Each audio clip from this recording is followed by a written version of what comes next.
Hello and welcome to the Chaos Tournament Podcast. I am Fetch, and with me today is Neko. Hey everyone. And Kuma. Yo. We've got a pretty hefty podcast topic today, so I'm not going to waste any time here.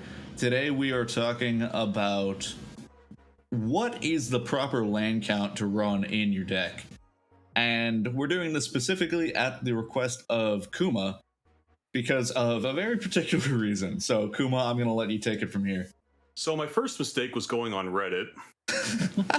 My second mistake was posting something intelligent on the competitive EDH Reddit.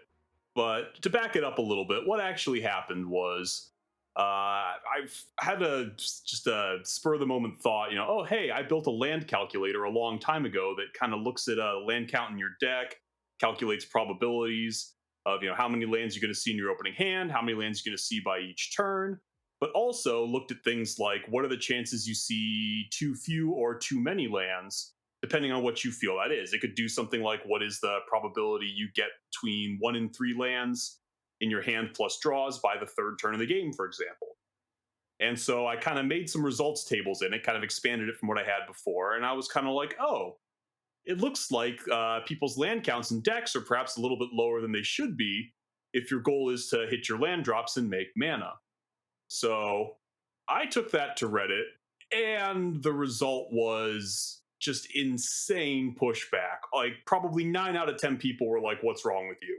They were like, oh, look, he forgot that other sources of mana exist. Or, I don't need more than 1 land in my hand to win the game. What are you talking about? Or, what, you're assuming you draw 1 card a turn? I'm always drawing more than 1 card a turn. And just stuff like that. And it's like, okay, yeah, I know that there are ways to make mana other than lands. I'm trying to look at one piece of the puzzle right now. Let's get this piece of the puzzle figured out, and then we can talk about another piece of the puzzle. And I ended up admitting in there that, okay, the main reason I don't have a whole bunch of other mana sources in there is because that is about 100 times harder to do than me using Hypogeome Dist in Excel 3,000 times. And they're like, oh, well, you just said you didn't do it because it was hard. You know you're wrong. What are you even doing here? And so I kind of sat on that for a while. I had a lot of fun replying to almost everybody who criticized me. I gave as good as I got. Might have been a little meaner than I should have been a few times, but I don't have any regrets. And so anyway, another week or two later, I was kind of thinking like, okay, it's the summer. I'm a teacher. I don't generally teach in the summer. So I kind of had a bunch of time on my hands, and I was thinking, okay, so what do I do with all my time? And I'm like, how about I actually try to do the really hard thing? What if I actually programmed a simulation that could take into account all the other sources of mana in your deck and tell you not just how many lands you're likely to hit by a certain turn, but how much mana you're likely to have by a certain turn? And so I spent probably 80-ish hours over the past 2 weeks writing about 420 lines of Python code to do exactly that, and I've got my results. And spoiler alert, you're still not running enough lands. Yeah, but before we get into the code, I will say I did read the Reddit article, and there were definitely some things that left out. We did our best to make sure those things weren't left out this time. Mm-hmm. We'll see if we still come to the same conclusion. But, Kuma, why don't you go ahead and break down your code here? Okay. So, first of all, let me just kind of broadly say what my code is and what my code isn't. We'll start with what it isn't. It isn't perfect. Okay, I did not perfectly recreate the process of determining a hand of Magic the Gathering cards, whether or not it's keepable, and figuring out how much mana you're going to have by a certain turn. I didn't get that perfect. I do think I got it very good. To go in a little more detail, a couple of things it doesn't do. It doesn't account for tutoring for mana. So if you go like turn 1 Mystical Tutor for Culling the Weak, and then turn 2 Culling the Weak ad nauseum, it doesn't account for that. I'm only looking at mana in the deck right now. So there's no tutors. There's no like Rhystic Study or Mystic Remora or any of that. It doesn't account for drawing any extra cards. So if you play a turn 1 Mystic Remora, it's not going to give you extra cards. It's not accounting for whether or not you played a turn 1 Mystic Remora or a turn 1 Rhystic Study or whatever. It also doesn't count for color of mana. It treats all mana as basically being mana of any color. Obviously, that is not how Magic the Gathering works. That wasn't something I had time to program into it. The big one here doesn't really account for whether mana sources are permanent or temporary. It just counts how much mana you can make by a certain turn. So if you have a hand that like wants to do something like turn 1, land, Dark Ritual, Mana Vault, Felwar Stone, it may not get that mana exactly correct. It will know that you can generate quite a bit of mana on the second turn, but it may not get that exactly correct. Now, I do have some sort of hierarchy in here that says, okay, the easiest mana source is Mana Crypt. You're going to play that. It's going to give you +2 mana every turn forever. And then I have it do the ones that have fewer restrictions on them, then do the ones that have more restrictions on them. So it counts your mana basically entirely before it tries to cast something like an Arcane Signet, which is actually going to put you down mana initially and then up mana on a following turn. So there is a little bit of hierarchy in there about how it calculates the mana, but it's obviously not getting it perfect. And the biggest thing is it doesn't really check if mana is permanent, like from a land, or temporary, like from a Dark Ritual. That is what it's not. All right, what it is, so I programmed it to work with Nadux or Nadux, however you say his name's Rogsai list from the database. Because I figured Rogsai is probably the easiest deck in the world to do this for. Most games you're trying to do one thing. You're trying to get to 5 mana by the second turn of the game and cast an ad nauseam. Now, not all the time, but I think most of the time that is what Rogsai is trying to do. So I programmed in all the mana sources that were in his list, set it up then to run 100,000 simulations, where basically it takes a starting hand, makes mulligans according to certain rules, which I can, of course, talk about what those assumptions were. And whatever you end up with, it then counts how much mana you have, and it returns some results. So, with that now established, quick thing, if you got any problems with the code, we're going to have a link to that in the description. You can go and do it yourself. If you disagree with any of the statistics here, anything that shows up, go ahead and do it yourself. There aren't any payoffs in the code. That's something that didn't get done either. So if you're like, oh, your mulligans are wrong because you're not accounting for payoffs, go and do it yourself. If anything, that would make the mulligan rate lower, but we'll cover that as we get into our percentages, our statistics. So, Kuma. Yeah, so what do the results say? All right, well, first I'm going to speak in very broad terms, and then I'll kind of get down to what I specifically think the results are saying. So the results that this code spits out.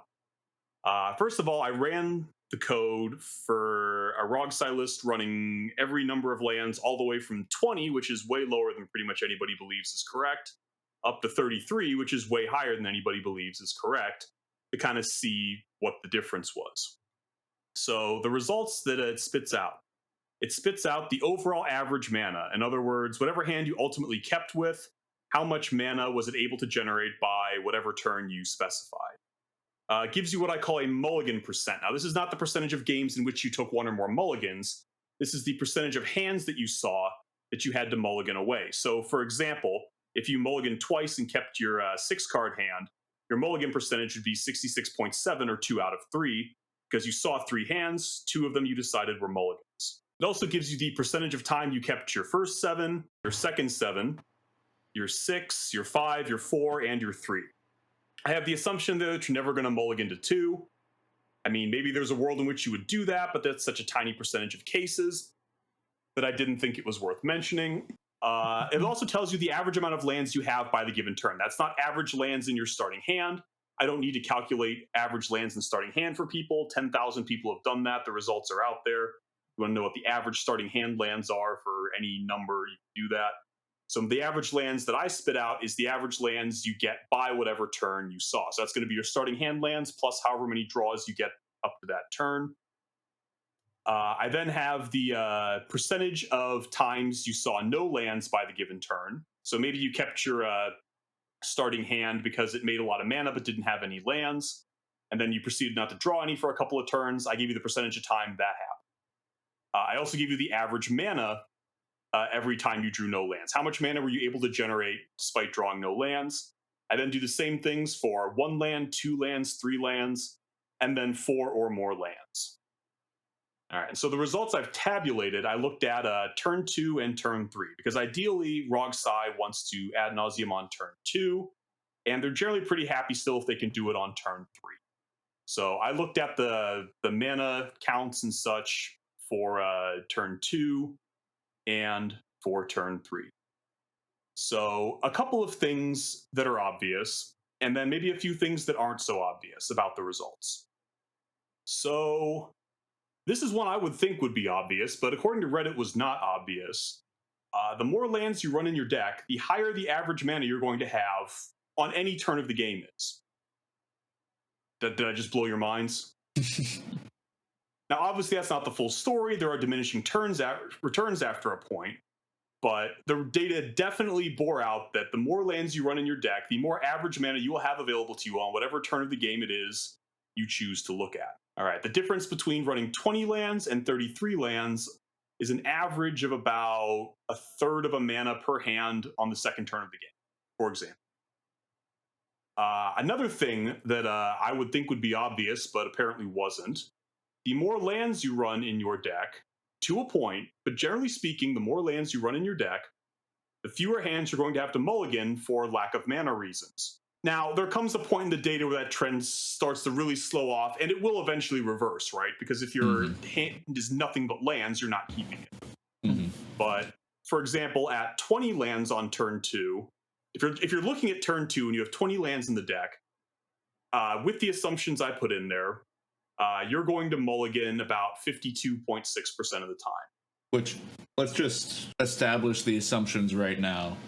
Yes. So the assumptions around mulligans, I should probably say what those are. Now, the way the code's set up, you can put in whatever you would like them to be. But what I went with, and this was with consulting with a ROG side player who you may know.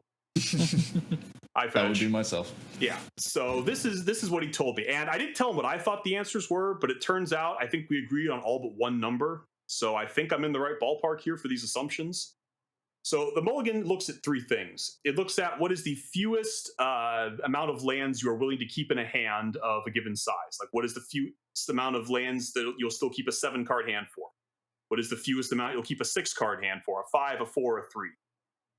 It also says what is the largest amount of lands you're willing to accept. In other words, if I have more than this amount of lands in my hand, I'm not keeping it. And then it also looks at mana able to be generated by the turn of interest. So if a hand can't make a certain amount of mana by the second turn, what number would make you not keep that hand? If your hand only generates 1 mana by the third turn of the game, you're obviously not keeping it. If it generates more like 4 or 5 mana by the third turn of the game, likely going to want to keep that. Obviously, there are other considerations, but in general, you're pretty happy about that. So that is what the mulligan assumptions are. And the numbers I put in here are, I said you are not going to keep I believe it was a 7 or a 6-card hand unless you have at least 1 land in it. You're not keeping 0 lands, 7s or 6s. Are there some you can keep? Absolutely. But most of the time, you're not going to want to do that. The fewest amount of lands then for 5 and 4, we said 0. We said, you might on a 5 or a 4 in ROG side keep 0 lands, probably aren't happy about it, but you'd be willing to do it. And then for the most amount of lands, we said in a 7 or 6, the most amount of lands we want to see is 3. And then in a 5 or a 4, the most amount of lands we want to see is 2. And then for mana generated, what we did was said your hand needs to make at least 3 mana by the second or third turn if you're keeping a 7 or a 6, and at least 2 mana if you're keeping a 5 or a 4. Those are our assumptions. If you don't like them, download the code, change the numbers, tell me if the results change meaningfully. Yeah, mulligans are something that is so high variable as far as what is all in your hand. It's so hard to have these baselines. We're trying to use broad where we'll get the majority of situations. Yeah, obviously this is not a perfect mulligan simulator. The only thing even close to a perfect mulligan simulator is a very experienced pilot sitting down with their deck, looking at hands, recording results. And even then, that person's going to get it wrong a decent chunk of the time because mulligans are really, really hard. It might be the hardest thing in Magic.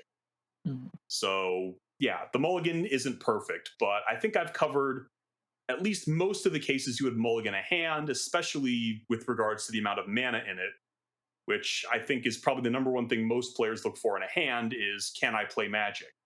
All right, so that's what the mulligan assumptions are. Again, shocker, the more lands you run in the deck, the fewer times you're going to have to take a mulligan based on mana issues. I will bring up, this has a cutoff at 31. Above 31, it starts to fall off here. 32, it is kind of like I'll say the middle zone of you're not getting full on punished yet. 30, if you're running more than 33 lands, it's a problem. Yeah, I don't think anybody thinks that more than 33 lands is correct in Rogsci. I certainly don't. And yeah, like Fetch said, it kind of levels off here. Once you get past 30, it goes from like 43.7 to 43.6 to 43.4 back to 43.7. So this is a simulation, right? These aren't like the etched in stone numbers here. Now, when I didn't originally splice this up by mulligans, and 100,000 simulations was plenty to get clear and consistent trends. Now that I've sliced it up by mulligans, and there aren't a lot of like threes when you take mulligans, some of these trends might seem to like temporarily reverse where otherwise they wouldn't. If I had more time, I would have ran it again with 1 million simulations instead of 100,000 to probably smooth that out. But yeah, that's basically true, right? After you get to about 30 lands, the mulligan percentage starts leveling off. And if you go too much higher than that, I imagine it's going to start increasing again. Yeah, that is basically correct. All right, ready for the next bombshell? You can keep a higher percentage of your first 7 cards, the more lands you run in your deck, up to about 30, 31. Whoa. Second 7 kept. That one stayed pretty consistent, actually. The difference between 20 and 33 lands is about 0.5% of keeping your second 7s. Right. The first 7 kept shows a clear trend, right? The more lands you have in your deck, the more of those you're looking to keep. Second 7, you don't see it as much. And I'm guessing that's because there are much fewer hands than that in my sample. Like I said, I would run this 1 million times if I had a little more time.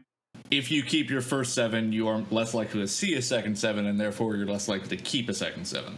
Exactly, right, because the sample size of second 7s is much smaller than first 7s, because according to this, you're keeping about half of your first 7s, which means the sample size for second 7s is about half of what it is for first 7s, and that just keeps getting smaller and smaller as we go to 6, 5, 4, and 3. So the numbers aren't as gospel here. You do see generally the more lands you run, the fewer times you're going to keep those hands, and that's because largely you're keeping more first 7s.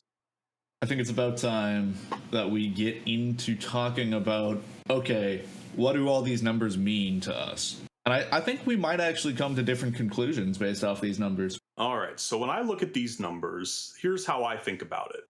I say, okay, Rogsci is, at least ideally, a turn 2 deck. You want to try to like cast an ad nauseum or otherwise win on the second turn of the game. And if you can do it on the third turn, you're generally okay with that, but it's not ideal. So if we look at turn 2, let's look at mana on turn 2. Okay, if I want to cast an ad nauseum on turn 2, I need 5 mana. All right, now if I draw more than 2 lands on the second turn, those lands aren't really going to help me do it. You know, that's one less counter spell or whatever else I get to draw. But if you look at the numbers here, so overall average mana on turn 2 for a 20 card or 20 land Rogsci list is about 4.09. 33, it's about 4.46. Now, I'm not going to say run 33 lands, but if you get to, let's say, the diminishing returns, I would say, start kicking in on additional mana when you get to around 28 or 29 lands. You know, maybe 27, 28, 29 lands. Adding more lands to your deck doesn't do as much to improve your overall mana as it does before. So that's the first consideration. If we look at mulligan percentages, every land you add to your deck reduces your chances of having to mulligan based on your mana by about 1 to 1.5%. And that starts leveling off. Once again, I would say probably around 28, 29, 30 lands. Somewhere in there is when that really starts to level off and how much it helps you. As for keeping your first 7s, I mean, who doesn't want to keep their first 7, right? Extra card. We like extra cards. You're at about 47.7% to keep your first 7 at 20 lands, about 56.5 at 33. That really starts to level off around 28, 29, 30 lands. So in terms of hitting the most mana with the fewest mulligans on the Second turn of the game, I would say that number is somewhere between 27 and 29 lands. All right, another trend that's worth pointing out. So I record the average mana for each land count. Where you want to be to maximize your mana is generally, this is going to shock you guys again, the most mana generated is when the number of lands you have is equal to the turn you're on. If you have 2 lands on the second turn, you're going to on average make more mana than if you had 1 or 3. I know, I just blew your minds, didn't I? That said, having 1 land too many actually seems to help you a little bit more than having 1 mana too few does, right? Missing a land drop is going to knock you down 1 mana. Having an extra land, well, that's 1 card that can't be like a Dark Ritual or something, but you're still hitting your land drop. Looking at the options here, we've kind of got some ranges as far as how low you want to go as well as how high you want to go. And in my mind, it splits up into 3 major zones, which honestly is not all that surprising to me. You've got your like 27 to 29 as you're not overboarding on mana, but you're going to be consistently hitting your land drops. You're not going to be having any big struggles there. And while there are small differences between 27 and 29, it's not a huge range. They're close enough to each other where 1 or 2 differences is not going to make a huge deal. You've got your very low of 22 to 24. I'd say going down to 21 really does start to hurt you. And even 22 is a little bit sketchy.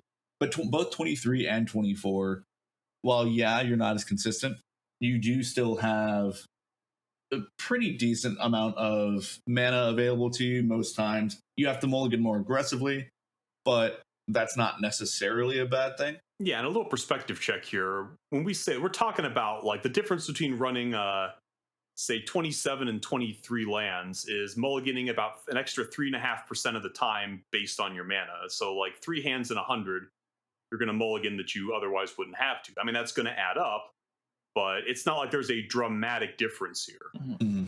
Yes, you're on average looking at a little more than 4 mana, but you also, there's still a lot of times you will have that 5 mana. And then when you look at turn 3, you are still getting that 5 mana. So if the goal is Adnos, there is still that consistency there. And there are other areas to look at to, intuition, underworld reach, other lines to consider.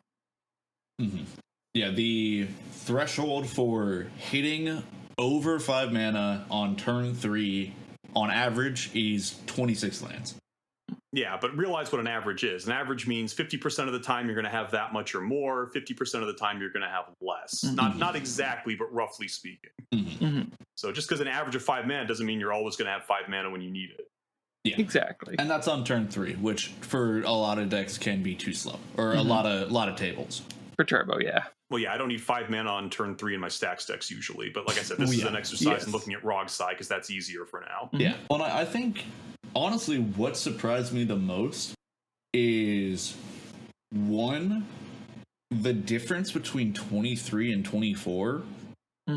24 is a surprisingly decent jump. Like, it's not a huge number difference, but you're getting a pretty significant increase in your average at 24 compared to 23.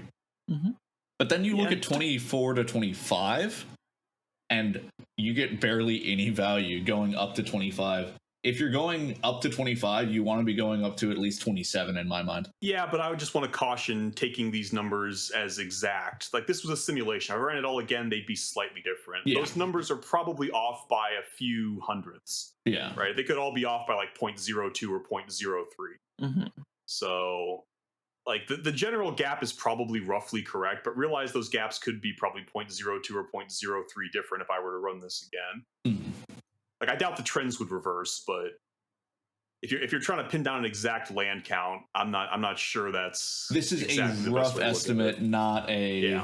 But it is interesting to me how. So okay, I'm gonna come right out and say it. In my Rogsai list, I am on 24 lands. That's the count that I've found is most consistent from my play and doesn't get in the way of me doing any crazy stuff. Yeah, I wouldn't say that's a bad number to run. I just don't know that it's ideal for at least as terms as making your mana work is concerned. Well, and then here's the part where I'm going to get a little more heat. For both my Corvold list and for my Atraxa list, I am on 27 lands. And honestly, looking at the statistics that we have in front of us, I don't know if I'm wrong. Well, I'd definitely caution using these statistics to look at other lists that aren't RogSci, because you're probably running lots of mana sources in those lists that aren't even in this simulation. A lot of mana dorks.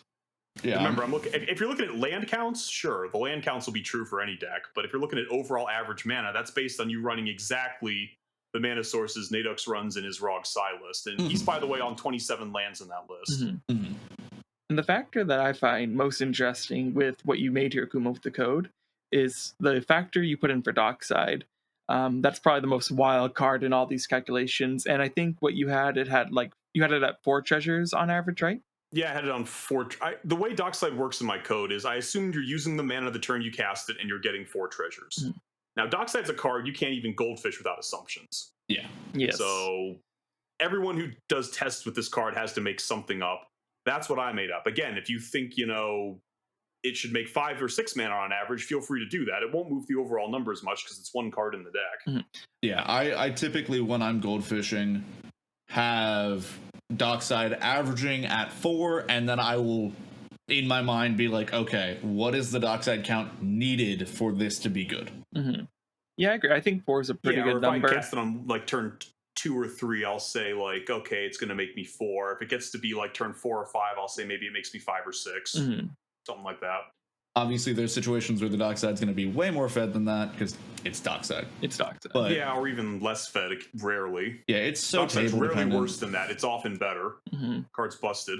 Yeah, it depends on how quickly you play it down, but normally you at least break average, which is really good. So you get color fixing, if not more. But okay, I'm gonna say we've been in the weeds long enough. It is time for the hot takes. What numbers are you guys thinking is the best here? All right, so depending on how much I want to be good on turn 2 compared to turn 3, I would say for only looking at turn 2, I would say the land count should probably be 27 or 28. I think either is defensible. If you can fit a 28th land in there, great. If there's some spell you really don't want to cut, I don't think there's a meaningful difference. I would say based on turn 2 wins, 27 or 28 is the correct. The best amount of lands to run in order to minimize mana mulligans without going overboard. If we're talking about turn 3 now, I think that changes a little bit. I think on turn 3, to make sure you have the best amount of mana, fewest mulligans for turn 3, I think you want to be on something more like 29, maybe 30 lands. So I've got 27, 28, 29, or 30. Split the difference, I would say, in order to minimize mana mulligans, and again, we're talking about a couple percent here at most. I would say this data suggests that at least to do it that way, I would say 28 or 29 lands. I'd probably run 28 personally. I might even go down to 27 and not feel bad about it still. But I would say 28 is probably the best for all trade-offs considered. Fair enough. Well, I think that's probably the reason why outside of RogSci, the majority of decks are sitting at 28. Yeah, 28 or 29. Yeah. When I was doing the land calculator, 29 was a very good number. When I just looked at lands, 29 overall felt really good. When you count the other mana, I think 27 or 28 looks about as good. And honestly, if you went 26, it's not that big of a difference. To me, it's when you start getting down to 25, 24, I'm kind of like, now hold on here. We're about to run over the edge of a cliff. We might not be there yet, but we're about to fall off a cliff. See, it's funny you say that, because when I look at RogSci specifically, looking at the numbers, I actually think 25 seems like a good middle ground. I think it cuts down a lot of the variance and it helps your overall chances enough without sacrificing too much of what the deck wants to do. Like, you could maybe find a couple cards to cut, and then up your land count and see some good results there on things like your mulligans. Yeah, I don't hate 25 lands at all. I just would probably run a couple more. I think that's reasonable, and it really comes down to how risky you want to be, how aggressive you want to mulligan. Mm-hmm. Because for me as a player, I think my average mulligan is like either 6 or 5. It is more often that I will toss my first 7 than I will keep it. Mm-hmm. And this is pretty much regardless of what deck I'm playing. Just because as a player, I have a turbo mindset, even if I am playing these more control-y, more mid-range decks. And so I'm not looking for a hand that is, oh, I've got some okay stuff. I'm looking for, okay, how good can I get here? And that starts to get iffy when you get down to 5 or 4, depending on the deck. Mm-hmm. Honestly, Rogsai is not that hurt by it. Yeah, But I mean, there's definitely player patterns account for this as well. If you're the kind of person who's not afraid to mulligan, who mulligans a lot, is comfortable mulliganing a lot, you can probably get away with a couple fewer lands than somebody who's a little more hesitant to mulligan. You know, it's kind of like know yourself, right? You know yourself, you know you hate mulliganing, and you don't mulligan as much as you should. Might not hurt to have a couple extra lands in there than you would if you're the kind of person who mulligans more aggressively or even more than they maybe should. I think mulligans is a good thing to mention, right? Because like you said, I think players don't mulligan aggressively, and that's a topic for another day, but that's something I think players need to do better, and it will affect their overall game states going forward. But looking at land count itself, and I think looking at Rogsai specifically, and I'm not a Rogsai player, but I think, and I don't want to step on Fetch's toes being the Rogsai player here. No, go for it. I'm not the Rogsai player either, if anybody needed to hear that. But with looking at Rogsai specifically, the deck is a deck with no card draw advantage in the command zone. The idea is Rog is the kind of turning the key to get the engine going. You use Rog to get the mana sources to turn on your interaction pieces so you can win quickly more often. And I think, and Fetch, please correct me if I'm wrong here, but I think the idea with Rogsai is you have 2 lands in your opening hand, and you maybe don't want to see any more lands. You'd rather be drawing gas. You'd rather be drawing the pieces that you need if you are looking for the early win. Yeah, it's absolutely the case where in Rogsai specifically, you need the payoff. Because if you just have all of this juice, all this gas to get you a ton of mana, you don't have anywhere to put it. It's not like where you're playing Atraxa where, oh, I have a ton of mana. Well, let me just slam down the 7 mana commander. That does a ton when it hits the board. Or even with Blue Farm, where it's like, oh, I have a ton of mana. Doesn't matter that I don't have an Ad Nauseam hand. I still have Tron that I can play. Yeah, if you were going to run this for Atraxa, it says, what is the most amount of mana, a hand would be willing to generate before you mulligan? The answer is infinity. Right? I don't think you can make too much mana in Atraxa, because you're just going to slam Atraxa, and the more mana you have left over, the more you can do immediately after slamming Atraxa. You can't almost generate too much mana in that deck. Well, I think something interesting is that even though Rogsai is a turbo deck, most green decks run more mana sources than Rogsai outside of lands. Just because you have access to not only your dorks, which depending on the deck, you may not run all of them. You may not be full in on the dorks, but typically you're going to at least run the good stuff like birds. But I think the idea, right, Rogsai is the exception to the rule. There's a reason. There's a legitimate reason why Rogsai is on as many lands as it is at. And I think another deck that is maybe not at 23, but maybe a bit higher is the variant of Timna Jeska that is really in on the bull is the Citadel package. Again, there's a reason you don't run that many lands, plus you have Timna. But Kuma, I think what you've shown here is that for most decks who are running, I would say, a pretty standard mana package, you want those higher counts of lands to be able to play into the mid game longer, which a lot of decks right now want to do, because hitting your land drops is so crucial the longer the game goes. Because eventually sitting at 2 lands is going to feel really bad because you're just not going to be able to do much or keep up with what everyone else is doing. Well, Yeah, and it depends on what you're playing against too. If I sit down at the table and cast a Thalia, everyone at the table is going to wish they had more lands in their deck. yeah. Well, or if you cast an oof, or so many of these other, a lot of stacks pieces really hurt you if you don't have lands.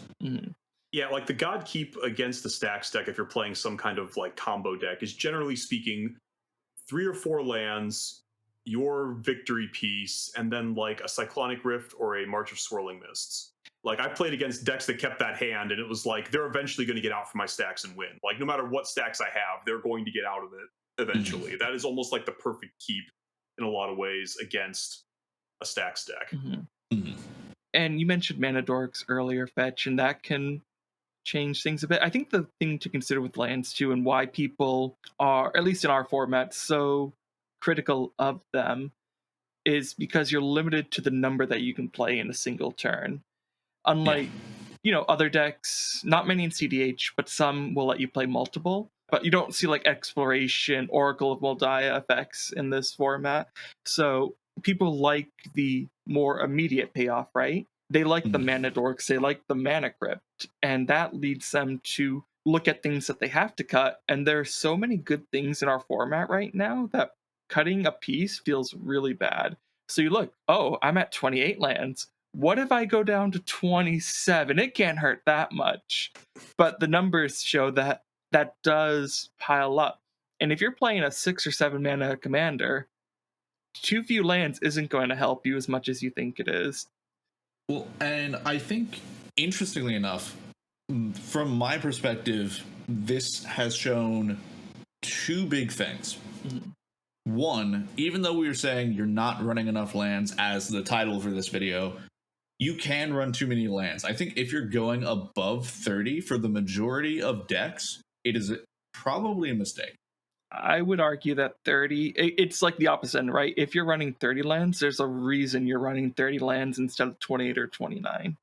Yeah, there's decks that'll take advantage of that. Something like Hullen, right, where you get to play a free land every time you cast a creature spell. You're probably going to want to run more than 30 lands. Yeah, there are definitely exceptions, but I think for the majority of decks, if you are playing above 30 lands, you're probably running too many, and you might want to cut that down to at least 30. I agree with that. The other thing that honestly kind of surprised me is that the difference between 28 and 27 is not a huge deal, but once you start going below that, it does start to impact your consistency. Now, 29 and 28 are probably the safest numbers you can be at, and 27 you get a little bit more on the risky side of things, depending on your deck, of course. But once you start dropping below 27, it does heavily impact your statistics. There's things that go along with that too, right? Because with lands, a lot of people are running fetch lands. So if you're fetching for lands, that means you're decreasing the overall land count in your deck. So if you're expecting to draw lands, that's going to hurt you. Yes, it helps your overall card quality if you don't want to draw lands, but if you need them, it will hurt you. The other thing is... hot tip off of that real quick. Sorry. No, of course. If you are needing to top deck a land and you have a fetch in play, wait to crack it until you draw. That is all. Neko, continue. Yeah. The other thing is you have to consider the channel lands, Otawara, Beseiju, where people aren't really considering them lands anymore. They're considering them more spells. Colorless lands are also a topic to bring up because they have different effects. Urza Saga, for example, I think is probably one of the most played colorless lands, and that's not a land for very long, though it can convert into mana. Well, I think if you are, I'm going to say, afraid to play Boseiju or Otawara as a land and not just having it in your hand as a spell, you should be at that 28-29. Because if you're being like, oh, Otawara and Boseiju don't count as lands, I'm never going to play them as a land, then you need to adjust your land count accordingly. I would just say don't do that. Don't ever be that person. Whatever value you think you're going to get off of Boseiju or Otawara is going to be so much smaller than missing a key land drop. Like, if you need the land, you should almost always play that. Now, there are exceptions. I've held on to my Boseijus when I'm playing against like Shorukai, and I know I need to get rid of a humility in order to be able to do things potentially. But I would say the vast majority of the time, if you're going to miss a land drop and you can actually use the mana, do not hang on to Boseiju and Odawara for spells. Yeah, I would say if you have less than 3 lands in play and you don't have a specific target in mind for those lands, play it. Mm-hmm. The idea is you're going to stop. Absolutely. The idea is you're going to stop an opponent from winning, but you're not going to win if you don't play the lands that you need. You're not going to be able to keep pace. Even if that land just lets you double spell, like you are treating it like a spell anyway. If you're going to be able to double spell if you play it as a land, not only have you still cast a bunch of spells, you now have more mana available to you on future turns. Mm-hmm. Like to me, I'm playing those as lands very frequently. Very frequently. I think it's don't like hold on to them that often. It's I would say probably 80% 80% of the time they're lands to me. For me, it's probably a little bit less than 80%, but it is probably in the 60% range where those are lands for me. It's like if I'm on 4 lands, and I need a 5th land drop, chances are I'm most likely gonna hold on to them for a turn to see what I get and kind of plan from there. It's the last don't thing play you if you play. don't need the mana, Yeah. absolutely. But Yeah, it is the last land you play. But if you need that mana, if you can use that mana, you should probably play the land. Mm-hmm. Yes. Even if it's not for the most amazing thing, if you can use the mana, probably should play the land. Mm-hmm. It's like when people do things like hold a land in their hand to bluff a spell in like 60 card formats. It's like, dude, nobody's falling for that. Just play your land. Like you would hate to like draw a spell and then be 1 land off because you didn't play a land you were trying to bluff with. It's like don't do that. Play your lands. Play your lands. And of course, there's different factors to consider. Again, commanders Tymna, Thrasios can generate value in their own ways. Thrasios itself can get you lands onto the field to help you make those land drops. Cards like Mystic Study, Fish exist to help you there. Tivit can draw you a bunch of cards. Rockside, getting back on that, has a lot of wheels, so being able to wheel into the next pieces. So even if you have a 1-land crypt wheel, you can wheel, get some more value pieces. So there's those factors to consider, of course. And honestly, the reason why in my mind 3 mana is the break point for a mulligan is because of those wheels, because of Ristic Study. These really high impact 3 mana cards where if you get it out turn 1, then you're in a great spot regardless of how much mana you have left in your hand. You forgot Tymna. I was specifically saying for Rockside, but yeah, Tymna is also in a similar there situation. are many such cards. Rockside does not play all of them. But to your point, Kuma, lands are the foundation to what this game is built on. No pun intended, but like that's where you get your footing, right? Like if you don't have lands, you're not going to be able to succeed. And being able to keep making your first 7s better will be beneficial to you in the right decks. Yeah, the fewer times you have to mulligan, the easier your life gets. The fewer times you have to make the hardest decision in Magic, the more games you're probably going to win. I just look forward to when someone sees these statistics and are like, oh, so it's telling me I run 21 lands. Yes. Okay, let's go. I mean, you could draw lots of conclusions off what I did. I mean, ultimately, you have to make the call. There's not like a shining beacon on that spreadsheet that says, here it is, 100%. Doesn't matter what your values and trade-offs are, what kind of player you are. This is where you need to be. That's really not how it goes. I think our conclusions being slightly different here kind of point to that, but all of us are in roughly the same ballpark. Being that, who thunk it, the current standard for what people are averaging at of the 27 to 29 range is the most consistent. And yeah, you can go up to that 30 if you want that extra safety. And especially if you are playing all of those channel lands and using those as spells more often than not, then going up to that 30 is not necessarily a bad thing. And yeah, you can go lower, but it gets more dangerous if you do that. And you need a reason for it, I'd say. I mean, I hate to kind of break your conclusion a little bit, but I don't know if I agree with that. I say you should probably be on like 28 lands in Rogsai. And Rogsai needs to run way fewer lands than most other decks. Most other decks should probably be on more than 28 lands. I guess that's a fair point. In my opinion. I guess that is a fair point. I was trying to wrap it in a nice titled my little Reddit thread, bow. you are not running enough lands, because almost nobody's on more than 28 lands anymore. I think that 28, 29, looking at cEDH as it's hard to give that, but say it's a turn 3. More realistically, you're probably a turn 4, turn 5 format right now. Yeah. So if you're relying on blind top tech draws, the quality of your draws is still very important, and being flooded still feels bad. It is as bad as not hitting your land drops. Mm-hmm.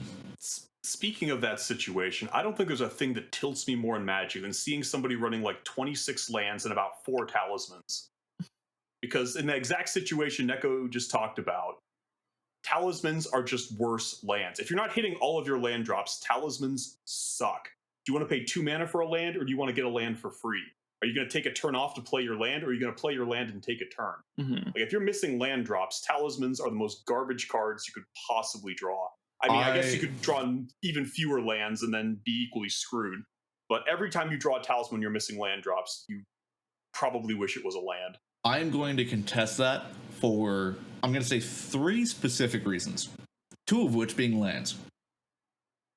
Ancient Tomb, City of Traders, and Mana Crypt / Sword. Oh, no, I'm not saying that. I'm talking about when we're on like the 4th, 5th turn of the game, and we're kind of playing off the top of our deck a little. No, those are great cards if you have any of that, or Mana Crypt in your opening hand. When you get past that point, it's like... What I'm saying is that with those cards, it helps the consistency of your talismans and your signets so much that I think it's probably worth it if you are all in on being able to get those out. Because if it's later into the game and you're drawing, you would prefer to draw a land than to draw a signet. But if it's turn 1 and you've got an Ancient Tomb in hand and you've got a signet in hand, that's way better than having an Ancient Tomb and another land. Yeah, but that's like 3 ands. We're talking about being very good in a small percentage of the time for being worse in a large percentage of the time. Well, I think from your perspective, it's a small percentage of the time. But in my mind, as a turbo player, it is more likely for me to mulligan through 4 hands than it is to me to last till turn, we'll say, like 6. Because either I am out of the game by that point, or I am attempting to win the game by that point. Though, to Kuma's point, if you are playing more of a grindy game and you do need lands, drawing the talisman in those situations really feels bad. Yes, for sure. That is true. That we can agree upon. I feel like Arcane Signet is fine to play. Probably Felwar Stone. If you're running a magic card that's called Talisman of anything that isn't a Wish Claw, I feel like you're making a mistake a lot of the time. Depends on the deck. I think 3-color decks can get away with it. 2-color decks do really well with them. Well, and even certain 4-color decks can. Like, if you are running both Ancient Tomb and City of Traders and all of this other stuff that you can do to quickly get out your talismans. But, yeah, as you were saying, the more grindy you get with it, the less... like, if you're not running City of Traders in your deck, you should not be running Talisman in your deck. If you're running almost nothing to double your mana on turn 1, you absolutely should not be on Talismans. And even I feel like once you get to 4-color, I feel like there are just cards that are stronger than Talismans once you're at 4 colors. Like, you could run this kind of mid-mana source, or you could run like a very powerful card in your 4th color, and it's like, I don't really feel like you're probably running Talismans once you get to 4 colors, and it just doesn't feel correct to me. I don't know. I think as a general rule, that's probably right, yeah. But I do think it really comes down to those kind of more tech lands, as far as like City of Traders, where it's a land that is really good if you are running those talismans, if you are wanting to go get something out fast, but it becomes more questionable if you are going a longer game because of the fact that, well, yeah, it gets you 2 mana the turn you play it. If you have a land drop the next turn, then you lose that 2 mana after it. Yeah, I mean, that becomes more acceptable the more all in you are on maxing out the power of your first couple turns of the game. If you're trying to not let the game go beyond turn 3, that probably makes Talismans better than if you're not. Mm-hmm. Well, and I think even for some of those decks where you're okay with it going beyond turn 3, but you want to have a power spike early, then City of Traders is more or less okay, but it gets more iffy at that point. Well, colorless lands in general are kind of that iffy spot, right? Because they can offer you such high such a high ceiling in the right circumstances. Ancient Tomb, or even things like Emergent Zone, like there's utility there. But if you're on a deck that you need mana, like I don't run colorless lands in Sisay despite how good they are. You know what I mean? Like I need the color You can't fits in are a much 5-color deck. You just can't. People who run a basic in like a 4 or 5-color deck just blow my mind. It's like, what are I you think doing? you could get away, like a basic maybe not, but like a colorless land, I think you could get away with it in some decks. Like Nagila, I think can do it pretty well. That effect on your colorless land better be amazing.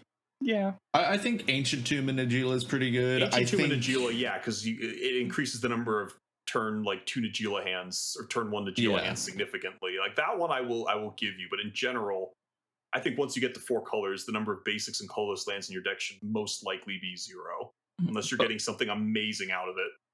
I think running one basic, depending on what your meta is, depending on if you're expecting to see any either stacks pieces or if you're expecting to see a lot of things like Path to Exile, stuff like that, running that one basic so that you get that value and are harder to get blocked out can be worth it. I mean, Because like if you look at Blood what's Moon getting can break you. if you look at what's getting played, though, Assassin's Trophies numbers keep falling off a cliff. Creature removal in general keeps falling off a cliff. Like, people aren't running swords. Are they going to be on Path?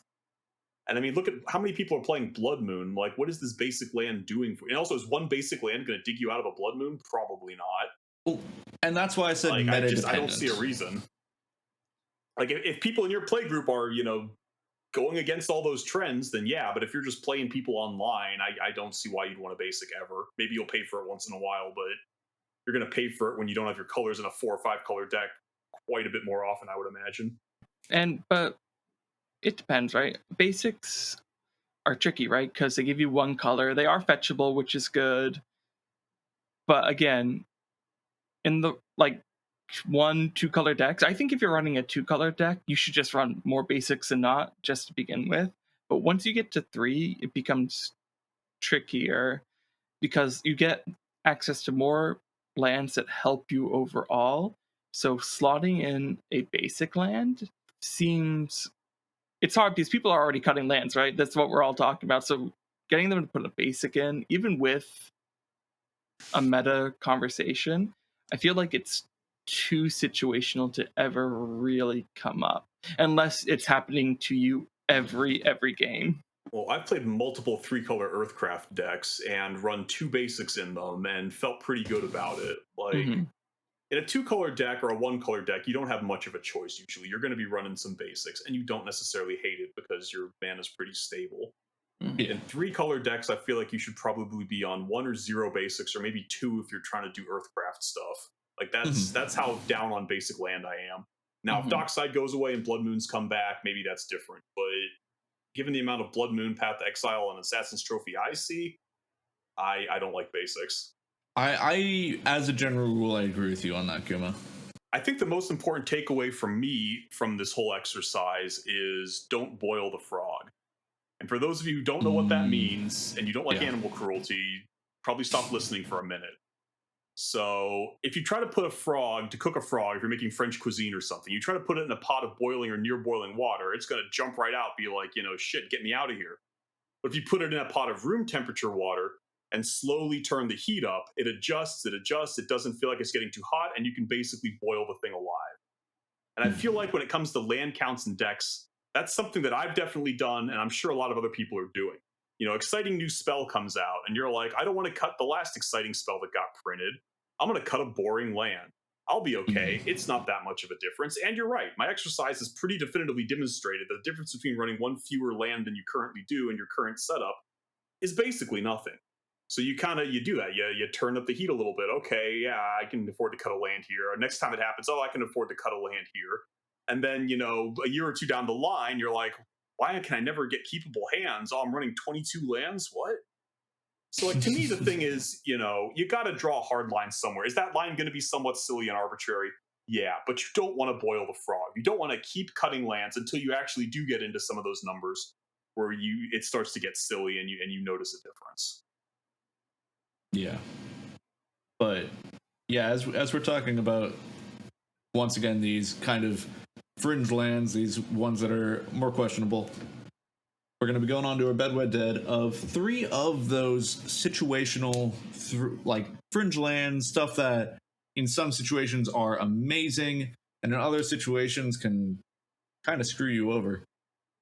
As our Bedwed Dead will be City of Traders, Forbidden Orchard, and Emergent Zone. We've got one that gets you any color, but with a downside. We've got one that gets you 2 of colorless, but with the downside. And we've got one that is kind of bad as a land, except for it's kind of good at giving you flash for everything. All right, I'll start. Can I kill all 3 of them? I regret to inform you that's not how this game works. Okay, so let's start with Forbidden Orchard. So it's a 5-color land with the low drawback of giving one of your opponents a 1/1 colorless spirit every time you use its tap for any color ability. Now, there are broadly speaking 2 kinds of decks in Magic. There are decks that very much care about their life total because they want to cast an Ad Nauseam or a Necropotence or something. And there are decks that generally don't care about their life totals and often like to use the combat phase for either Timnas or just outright killing the opponent.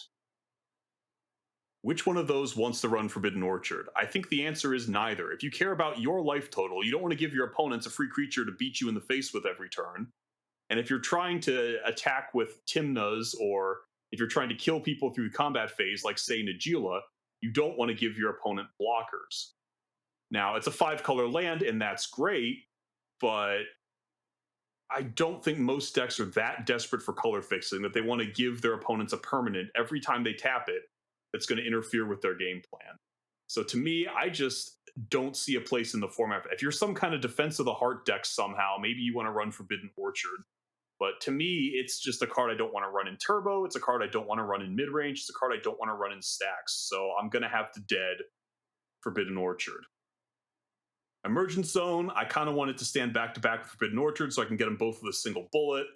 But at least it doesn't automatically contradict your deck's plan, whatever it is, when you run it. So a lot of ink has been spilled recently on why Emergent Zone is not good. But to me, if you're going to run a colorless land in your deck, it needs to do something absolutely incredible for you, like make 2 mana, or I don't even know. I can't think of anything because I just don't want to run colorless lands in my deck.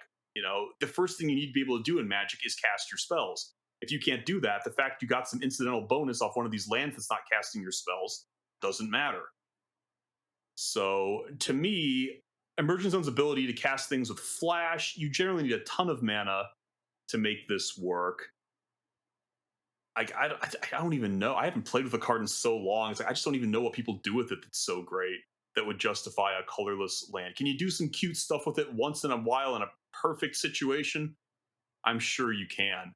Is that card incidental to is that card essential to anybody's strategy? I can't imagine it is. Play lands that make colored mana, preferably multiple colors of mana. You just heard me go on a screed about basics. If I'm not running basic lands because they don't help my mana enough, I'm definitely not running colorless lands that do very, very situational things. But I can acknowledge that maybe there are some cases in which that might do something really nice for you. I can imagine some lower colored decks, it might be worth the trade-off. So I guess I'm going to reluctantly I'm going to reluctantly bed Emergent Zone. There's going to be a bag on its head, but we'll do the deed. Which means I guess I'm marrying City of Traders, and honestly, I'm fine with that. That card's power level is absolutely off the charts insane. Do you want it in every deck? No. If you're trying to play a grindy game, it's not your friend. But double colorless lands just let you do absolutely silly things. Like, I was skeptical on the card a little bit, then I actually played with it in Blue Farm and was like, holy shit. Like, this card is obviously powerful. Like, everybody knows it. Why aren't more people running it? And the answer is some combination of it's expensive and it goes away when you play more lands. But honestly, the card is absolutely nuts. I wish it wasn't on the reserve list. It's on the reserve list. But yeah, like, it doesn't go in every deck, but it should probably be in more decks than it is. I am going to wed City of Traders. we're going to have some very similar opinions, and then we're going to have some very different opinions. And I'm going to start with the card that you ragged on, but you still decided to bet anyways with Emergent Zone, as I do run Emergent Zone in one of my decks. I run it in Corvold because, one, Corvold is 3 colors, not 4, and so you're not getting as screwed. And 2, you've got crop rotation. And crop rotation with Emergent Zone, fantastic. I also run not Necromancy. I also run Necropotence in the deck, and having that as kind of a weird Final Fortune is not the worst thing in the world. And with Corvold specifically, you also get the incremental value of you can sacrifice it, which means you can get a card draw off of it. All that being said, I will be killing Emergent Zone. I do understand the card has a lot of value, but it has a lot of value in only very specific circumstances. And like you were saying, Kuma, you really need a lot of mana to make this valuable at all. You need to have 2 mana to activate Emergent Zone effectively, because it's 1 mana, and then you need to get rid of the land as well. So you're going down 2 mana before you do anything else. And so 2 mana with the only upside being that you can get it with crop rotation, which, fantastic, mind you. Like, getting Emergent Zone off of crop rotation has allowed me to win on top of the stack multiple times. But it's such a situational thing, and I think the other cards here are just more valuable more often. Going on to more valuable more often, City of Traders. I think this card should be run in more lists. I know that Jamaican dude has it in his Tivit list, and based off of that, I put it in my Atraxa list, and so far it has been performing really well for me. I think it showed its value in Tivit as well. Basically, any of these decks where either you are running your Talismans, your Signets, or you need to get out something big and impactful as early as possible. I think both of these situations make City of Traders a really good card. But I don't think it fits in every possible deck. I think there are plenty of decks in which City of Traders isn't the fit for it. And for that reasoning, I will be betting City of Traders. And that comes down to probably my most controversial opinion. So what you're saying is you tap that? Yes, I would. Mm-hmm. But only once or twice. In response. But yeah, I'm going to talk about potentially my most controversial opinion with Forbidden Orchard, as I think that Forbidden Orchard in certain decks is better than Exotic Orchard. I understand, Kuma. I get it. You're like, no, you're wrong. It's way worse in the late game. But I've had too many times where I am keeping a hand, I'm looking at it, it's like my 6-card hand, and my only land in it is Exotic Orchard, and I'm going first. You should play more lands. Fair enough. But there are multiple times where I've had it where Exotic Orchard not being able to make the mana that I need has screwed me over big time. And it makes it where this hand that would be absolutely amazing is now complete garbage. You don't have that problem with Forbidden Orchard. And yeah, if you're playing Tymna, you probably don't want to run this deck. And in certain pods, man, is it really annoying to give spirits to people. When you look around and you see 2 Tymna players and someone with a Gaia's Cradle on the field, it's like, well, I guess I die. But I think those situations come up less often than the situation of Exotic Orchard not getting you the colors that you need or not getting you any colors. And so having that consistent turn one where you can get out either a turn one dork or turn one fish or whatever it happens to be, and not have to be freaking out about, oh, I'm going first. I don't have any way to produce this mana.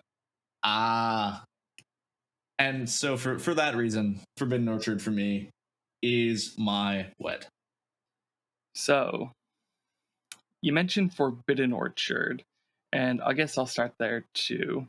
So, to quote the Bible, or not quote the Bible, to reference the Bible, Forbidden Orchard, Forbidden Apple, it's tempting, right? It gets you a mana, of any color, which is so good for what so many decks want to do. But you take a bite of it, and really you're just creating a whole mess of a situation for everyone else. Because I have run Forbidden Orchard in Sisay because having a mana of any color is so valuable in that deck. But I have had that card on field so many times and have looked at my opponents and have said, there is not one player who I would like to give this to. You're going to either polymorph this, you're going to tap Gaea's Cradle for this. I'm basically just giving someone a dude, and I don't want to be selling people. It's not going to help me in the long run. But it just never works out. And you mentioned Exotic. The only time Exotic hurts me is when I play it on turn one. And even then, it usually works out okay. I think if you are doing a more turbo strategy where you don't have to worry about the bodies being on field for an indefinite number, for a very long time, that's fine. But if you want the game to go more mid-range or longer, it's going to feel bad. The only time it doesn't feel bad is when there's an Agila player and you can give people Agila blockers. That's the only situation. Or playing against Agila, I should say. So I'm going to have to dead Forbidden Orchard. So, City of Traders. City of Traders is good, right? But it's expensive, and I don't want to pay for that. I'm paying money for something to be thrown in the trash, essentially. And yeah, it helps me out a little bit, but in the decks I play, at least, it never does enough. And like you said, the decks that can use it well will do great things with it. So I can at least respect that. I can help people. We're all looking at this card. Some people are into it, others not, but there's some common ground you can find there. You can tap that, as Kuma so put. Cities of Traders is land that you ask me how many shots does it take, and I don't drink. So,